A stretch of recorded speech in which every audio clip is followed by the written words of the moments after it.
দেখি দেখি দেখি ছোট বউয়ের মুখখানা দেখি। তোকে আবার কে খবর দিল?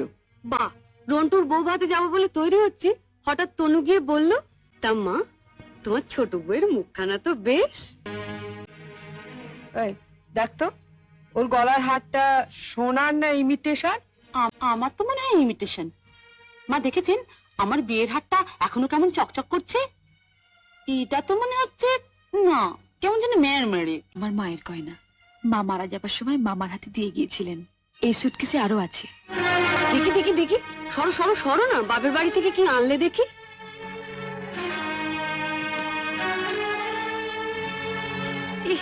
এ কি শাড়ি গো, ই মেয়ে, এ নিশ্চয়ই কোনো ভিখারি বাড়ির মেয়েকে বিয়ে করেছে তনু। আমাদের বাড়ি ঝিরাও এ কাপড় পরে না। ছি, ছি। দেখ দেখ, ইরে বাবা, লাল লাল হয়ে যাচ্ছে দেখি, পাউডার। মা মা আমি ঠিক বলছি মা, এ নিশ্চয়ই কোনো বস্তি বাড়ি মেয়ে, নইলে বিয়েতে কেউ এরকম শাড়ি দেয়? দেখ দেখ, বাহ, এই শাড়িটা কিন্তু বেশ, তাই না মেজে বৌদি? মা আমাদের এখন আমাকে মানিয়েছে, খুব সুন্দর মানিয়েছে, ভালো। খুব সুন্দর।